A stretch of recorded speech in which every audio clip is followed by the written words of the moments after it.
You might want to ask yourself why the entire culture is utterly saturated with mass media entertainment from all sides, while the educational system in America continues its stupefying downward slide since the U.S. government decided to take over and subsidize the public school system. What your government pays for, it gets. When we understand that, then we look at government-financed institutions of education and see the kind of students and the kind of education that's being turned out by these government-financed schools. Logic will tell you that if what is being turned out in those schools was not in accord with what the state and the federal government wanted, then it would change it.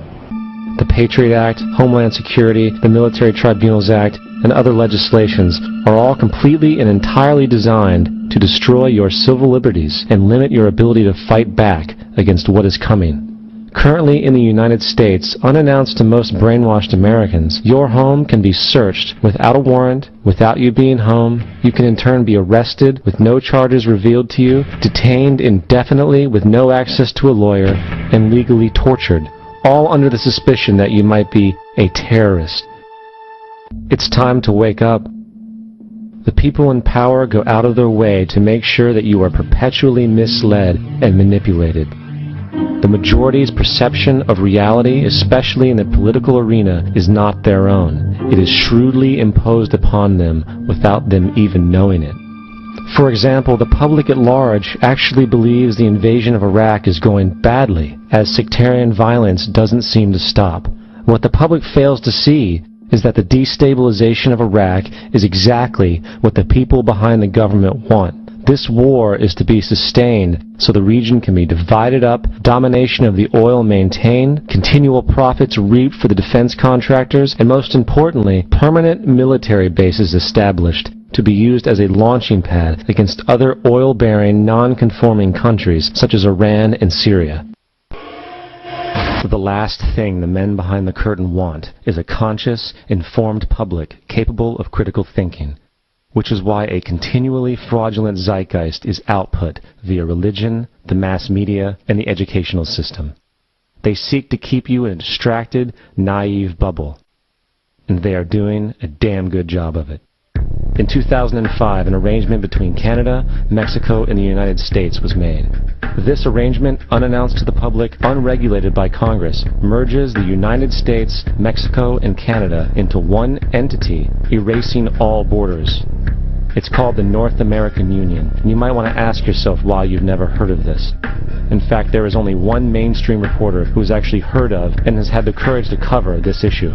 The Bush administration's open borders policy and its decision to ignore the enforcement of this country's immigration laws is part of a broader agenda. President Bush signed a formal agreement that will end the United States as we know it, and he took the step without approval from either the U.S. Congress or the people of the United States. It's a deal that few have even heard of. It's being done again by very few people at the very top on behalf of the investment class, but the working class of people, political officials across our country, from communities, from cities and so forth, they don't know anything about this. This isn't some trade agreement. It is a total removal of sovereignty from these countries, which will also result in a completely new currency called the Amero. The American Constitution will eventually be obsolete. You would think that a situation like this would be on the cover of every major newspaper. That is until you realize that the people who are behind this movement are the same people behind the mainstream media, and you are not told what you're not supposed to know. The North American Union is the same concept as the European Union, the African Union, and the soon-to-be Asian Union, and the same people are behind all of them. And, when the time is right, the North American Union, the European Union, the African Union, and the Asian Union will be merged together, forming the final stages of a plan these men have been working on for over 60 years. A one-world government. And if we have learned anything from history, it is that power corrupts, and absolute power corrupts absolutely.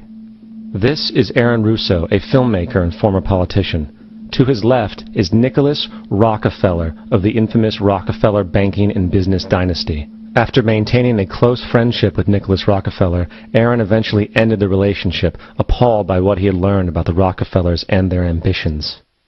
I got a call one day from an attorney woman I knew, and she said, would you like to meet one of the Rockefellers? I said, sure, I'd love to. And we became friends, and he began to divulge a lot of things to me. So he said to me one night, he said that there's going to be an event there, and out of that event, you're going to see we're going to go into Afghanistan, so we can run pipelines from the Caspian Sea. We're going to go into Iraq to take the oil and establish a base in the Middle East, and we're going to go into Venezuela and try and get rid of Chavez. And the first two they've accomplished. Chavez they didn't accomplish. And he said you're going to see guys going into caves looking for looking for people that they're never going to find. You know, he was laughing about the fact that you have this war on terror. There's no real enemy. He's talking about how by having this war on terror, you can never win it because it's an eternal war, and so you can always keep taking people's liberties away. And I said, how are you going to convince people that this war is real? He said, but the media can convince everybody it's real. I mean, you know, it's just that you keep talking about things, you keep saying it over and over and over again, and eventually people believe it. You know, you created the Federal Reserve in 1913 through lies. You create 9/11, which is another lie.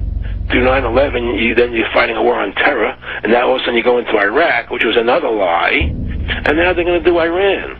You know, and it's all one thing leading to another, leading to another, leading to another. Now, I would say, what are you doing this for? What's the point of this thing? You have all the money in the world you ever want. You have all the power. I said, you know, you're hurting people. It's not a good thing. And he would say, what do you care about the people for? Take care of yourself and you take care of your family. And then I said to him, what are the ultimate goals here? He said, the ultimate goal is to get everybody in this world chipped with the RFID chip and have all money be on those chips and everything on those chips. And if anybody wants to protest what we do or violate what we want, we just turn off their chip. That's right, microchipped. In 2005, Congress, under the pretense of immigration control and the so-called war on terrorism, passed the REAL ID Act, under which it is projected by May 2008 you will be required to carry around a federal identification card, which includes on it a scannable barcode with your personal information. However, this barcode is only an intermediary step before the card is equipped with a VeriChip RFID tracking module, which will use radio frequencies to track your every move on the planet. If this sounds foreign to you, please note that the RFID tracking chip is already in all new American passports. And the final step is the implanted chip, which many people have already been manipulated into accepting under different pretenses. We have a Florida family who are really pioneers in a brave new world. They have volunteered to be the first ever to have microchip identification devices implanted into their body. After 9/11, I was really concerned with the security of my family. In the end, everybody will be locked into a monitored control grid where every single action you perform is documented. And if you get out of line, they can just turn off your chip, for at that point in time, every single aspect of society will revolve around interactions with the chips. This is the picture that is painted for the future if you open your eyes to see it.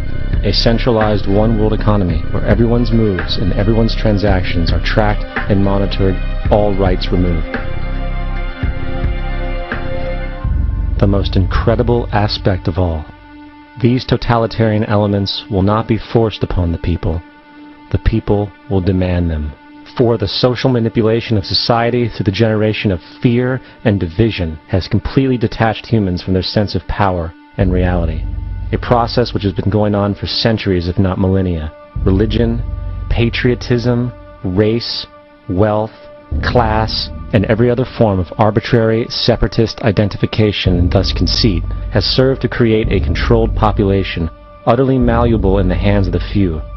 Divide and conquer is the motto, and as long as people continue to see themselves as separate from everything else, they lend themselves to being completely enslaved.